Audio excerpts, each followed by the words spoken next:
나는 사법시험을 쳐보려고 마음도 먹지 않았습니다. 법관이 되어보겠다는 생각도 없었습니다. 그리고 그 당시에는 사법시험 표시하면은 수재니, 천재니 하는 사람들만 그 시험에 응시할 수 있고 그 시험에 응시해서 그야말로 인성도 같이 갖춰진 사람이라고 착각하고 보고 있었습니다. 근데 사실은 변호사는요, 어떤 사안을 결정할 수 있는 권한이 없습니다. 조금의 경험으로 해서 일반인들보다 좀 더 좋은 생각을 낼 수는 있으나 그 사람들이 결정할 수 있는 사람은 아닙니다. 우리가 변호사를 산다고 그러죠. 왜 변호사를 산다고 했을까? 영어에서는 어떻게 표현하고 있는가? 한번 찾아봤더니 하이어입니다. 고용하는 거죠.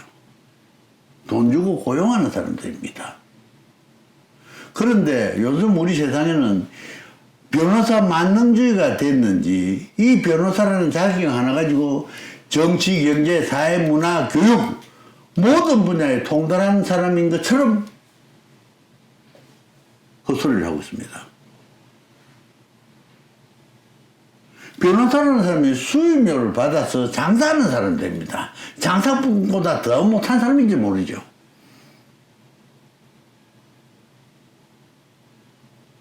무슨 권한이 있고 무슨 능력이 있어서 정치, 경제, 사회, 문화, 교육, 군사까지, 외교까지 다 알고 있고 통달했다라고 각 언론에서 소리를 내뱉는지 모르겠습니다. 저는 요즘 이 유튜브를 하면서 말을 하는 게 아니라 말을 그냥 내뱉는다는 표현을 여러 번 쓰고 있습니다.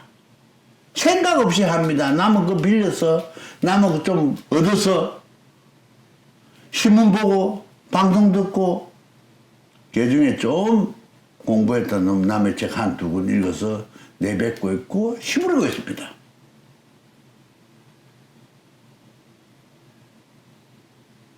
물론, 법률 공부를 했으니 법조에 대한 이해도 깊고 법의 질서에 대한 또는 체계에 대한 이해가 깊기 때문에 우리 일반인들을 도와줄 수 있는 능력이 있을 줄 모르나 그거는 법률에 관해서만입니다.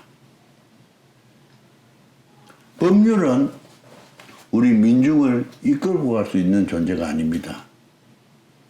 법률은 우리 민중의 삶을 가장 기초적으로 질서를 유지하기 위한 제약이 되어야지 법률이 우리를 이해시키고 이끌고 계몽하려는 그런 욕심을 가진 한 이 사회가 헝클어지게 되겠습니다.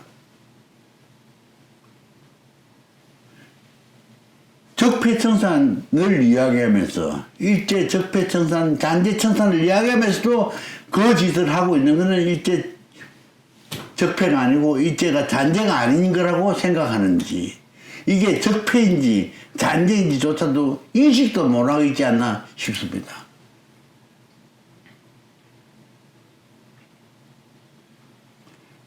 요즘 보면요, 예전에 나이 드신 분들, 그래도 공직에 있고 또 관직에 있는 사람들은 나름대로 애국심이 있었습니다. 나름대로 애족하자는 자세라도 가지고 있었습니다. 때로는 내놓고 이야기를 하지 못해도 미안하다는 생각도 가지고 있고 민망하다는 생각도 가지고 있었습니다. 지금은 그렇지 않습니다. 그런 생각 가지고 있는 사람이 어디 있습니까? 변호사 만능주의가 된 이 세상이 사실은 정리가 되어야 됩니다. 정화가 되어야 됩니다.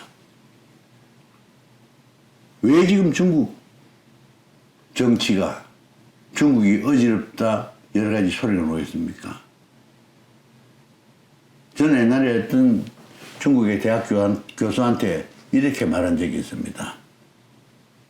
중국은 일당 독재를 포기하는 순간 나라가 분리될 수밖에 없다. 일당 독재를 유지하기 위해서는 공산당이 끊임없이 자정 능력을 기하고 자정하는 행동이 있어야 민중들이 우려를 보고 밭들을 보고 위험이 서고 건의가 쓸 거다. 만약 공산당이 부패하면 절대 이루어지지 않는다. 큰일 난다. 우리도 마찬가지입니다. 변호사들이나 또는 법관 출신, 검사 출신들 또는 고위공직 출신들이 스스로 자정해서 스스로 겸손하고 겸양지덕으로 생활하지 않고 존재하지 않으면 언제 어느 때 봉변을 당할지도 모른다는 거죠. 우리 변호사들이 굉장히 사회에 악영향을 많이 미치고 있습니다. 이거 정화하지 않으면 큰일 납니다. 변호사 여러분들도 스스로 되돌아보시기 바랍니다. 그 변호사들 모임에서 스스로 자정 능력을 발휘하시기 바랍니다. 부탁드립니다.